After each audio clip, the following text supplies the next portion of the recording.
What's up, guys? Welcome back to the channel. I'm trying this microphone again for the second time. Last time it worked great until I started the car and the fans were on. Somehow or another, I think the fans turning messed with the frequency with the Bluetooth between this piece and the piece that is attached to the actual camera itself. So I try to make sure I use a different device whenever I start the car. So speaking about that, on the last video, I installed a set of 11 SPAL fans with a solid state relay, so they come on at variable speed and kind of ramp up. And like I explained in that video, the reason I did that was whenever I installed them prior and they came on full 100%, they would pull so much power from the alternator and the electrical system that the car would stall, like the engine would shut down. So now they work just fine. However, I have watched enough and read enough to where I am convinced that I need to upgrade my alternator from the stock 90 to 95 amp alternator. So that's what I'm going to do in this video. So I am going to start the car and put a multimeter on there and see what kind of voltage I'm getting at the alternator with the fans on full on mode. And I'm not sure if I get lucky, maybe the car will actually shut off, so you can see what I'm referring to when I say it stalls out. In order to upgrade the alternator, you can go with Autotech, McMahon, or a few other companies out there. You can even get an alternator from, if I'm not mistaken, Powerhouse Racing. You can get one from Drift Motion website. However, I went to Advance Auto, and the reason I went to Advance Auto is simply because in the event that this one has a problem, I can easily go back and do a warranty replacement. I have the 2007 Toyota Sequoia alternator, and it requires some modification. You can keep this air on here, but you can cut it off as well. And this part right here will go onto the stud that's on the engine, and this essentially would be the top bolt that locks it in place. Now, I am going to remove the one on the car, set it on the bench, and then I'll explain what all has to happen. It's nothing complicated. Now, the wiring is a little different because the harness currently has a 3-pin wire harness, and this alternator has a 4-pin plug on it.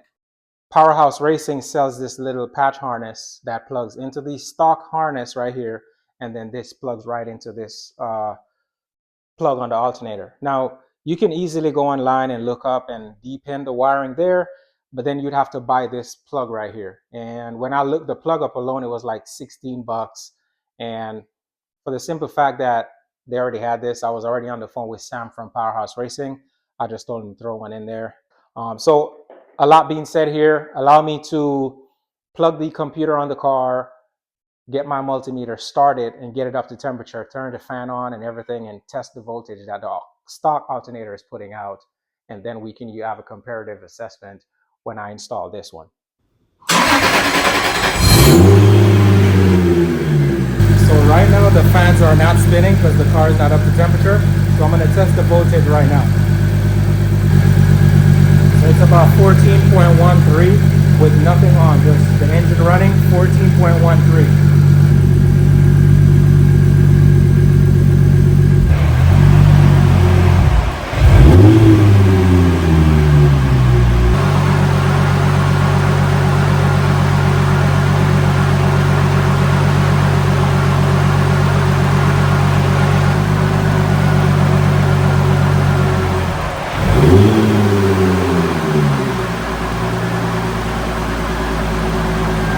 You notice right here, there's a 3-pin wire that I talked about earlier, and then this is obviously your battery wire. Now, it's recommended to upgrade the battery wire to a larger wire, and the ground as well, and the wire from here to the starter, they recommend to be upgraded to a larger wire, so smaller in number but bigger in size. And in order to remove this alternator, I'm going to have to remove the serpentine belt, number 1. And then go down. There is a bolt underneath here. It's kind of hard to see it, but there's a bolt down here. It's a nut and bolt. So the bolt is screwed into the block, and then there's a nut on it. And then this one is a bolt right here. So before you do anything, make sure you disconnect your battery. All right, guys, so I'm under the car, and here's the bolt and nut that is down here that you have to get from underneath. I mean, maybe you can get it from up top, but in my case, it's a lot more accessible from down here. So this is a 14 millimeter bolt, and then the stud is screwed into the block over here. And so once you have that nut down there removed, you come up here and you undo this one right here that's holding all the cables to the alternator. It's a 12 millimeter and disconnects like that. Very simple. You disconnect the harness right here and then go ahead and remove this bolt. I can get it off. Oh, it actually does come out without having to remove the stud. Okay, so it's a tight fit, but here it is. Now you flip this up like that. You see this one has this extra ear on here that we don't need on this car. I am gonna cut it. I just don't wanna see it there for no reason. So I'm gonna chop that off. Now, the big issue with this alternator, this one compared to this one, is it kind of sits on the car this way. Now, I'm not sure if you can see the difference between the thickness of this and the thickness of this. It's slightly different, wherein this one is a little narrower than this one. So what you have to do is put this part on the stud at the bottom of the block, slide it on to where it needs to go, and then mark where how much of this you need to cut off. So that's what I'm going to do now. What you want to pay attention to is right here, and right here. So you want to hold the alternator as flush as you can, possibly can, and you can see it's hitting right there. So what has to happen is, man, this is so hard trying to hold the camera and explain it. But basically what has to happen is I have to make a mark right here next to my thumb and where that part of the engine block is, and cut the remaining piece of this off. So then this can slide more. Essentially what we're trying to accomplish is, if I just back it off a little bit, we need it to slide all the way like that. So then the top bolt can go through the hole. But as it sits, it's too thick. So you want to go back, push the alternator all the way on and mark it, and then get that cut off. So what I did, I went and put the 14 millimeter nut onto the stud down here. That kind of holds it square to where it's going to sit naturally. So it's not wobbling around. I'm going to use something like this and scribe it just right there. You can barely see, but you can see that little spot right there. And then I'm going to remove it and make that line come all the way over here and chop that off. Then I mark it with a pencil. So I am going to use my cutting wheel, one of those bad boys, and go ahead and chop this off, just that little piece. And then I'm also going to cut this piece off here. And I wish I had something to hold this, like lock it in place so it doesn't move, but unfortunately I don't. So I'm just going to have to trust myself that I don't cut it crooked.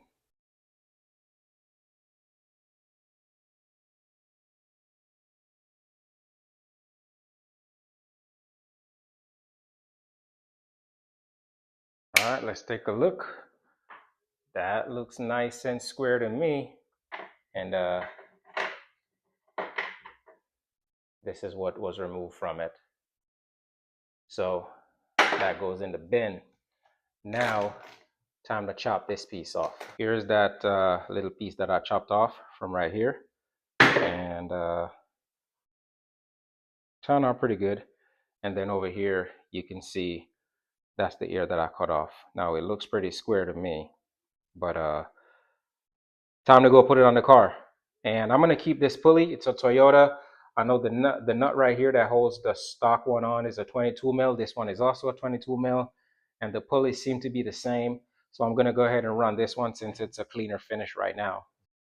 All right, so now to install the PHR patch harness. So it literally plugs into here and then plugs into the alternator. Now it's a little long, and that's one of the things I know I probably wasn't gonna like about it. It's just that extra wire sitting there, but for now it's not hideous, so I'll live with that. Now time to go ahead and put the these main wires back on. The difference between the ones that came off from the stock stuff, they're 12 mil and this is a 10. And I think I also saw people say the little winglets on here prevents it from going into this alternator.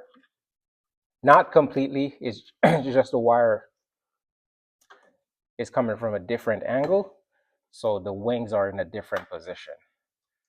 But I think if the wire was long enough, it'll fit. They break off pretty easily, so the moment you try to straighten it, it just breaks off like that.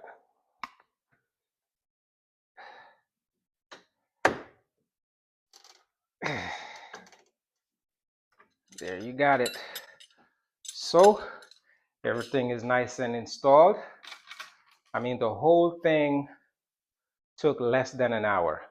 So if you don't have to put your car up in the air like I do, you can pretty much do this thing if you know what you're doing and you trust yourself. 2 hours tops. And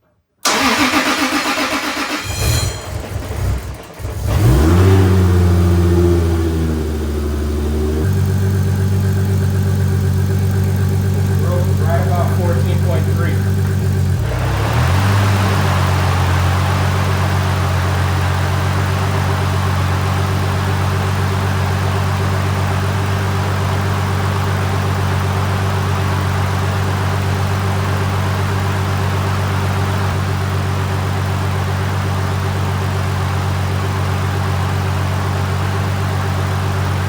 Now here are the numbers in red that it was doing before. So with the engine just running by itself, the fans off, no light, and nothing at all, just the motor running.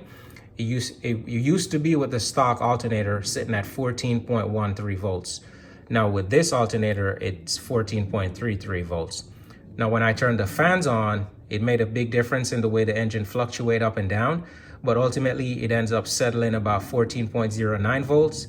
With the new alternator, it's at 14.33 steady, and you can hear a less incline or struggle whenever I turn the fans fully on compared to with this one. And then with the fans on and the lights on, everything on, it would die down to 13.04 with the stock alternator. And with this one, it's sitting right at 14.24. So, I mean, the difference between that and that is 1.2 volts, right? Now, 1.2 volts is not a lot of power, but in context, it is, because there's a difference of 14 and 13. And you can tell just how the alternator, the engine is responding. Everything is kind of struggling to keep up when it's at 14.03. So the load demand is a lot different. That is pulling it down to 13.04, vice constant and steady at 14.24 with everything turned on. And so again, this is not a big difference, but it is a difference noticeable enough just from me turning the fans on. So again, here are the numbers. Essentially with the fan, the light, everything turned on, the stock alternator was sitting at 13.04 volts. This one sits at 14.24 volts. So noticeable difference when I turn the fan, the light on, the engine barely changes how it's idling, idle speed, because the demand, the alternator can manage it a lot easier. So I'm saying all of that to say, if you've installed fans and you have two pumps and injectors and a sound system and HIDs or LEDs and all this crazy requirement on your car that pulls voltage from your stock alternator, and you're noticing the car is having a hard time staying at idle when you turn the devices on, maybe you need to upgrade your alternator. But as far as me doing the job on mine, it's a wrap. I'm gonna put the car down, drive it around, and see that everything works and it's not throwing the belt. So far, it's sitting there looking good, but it's a wrap. And as always, I'm out.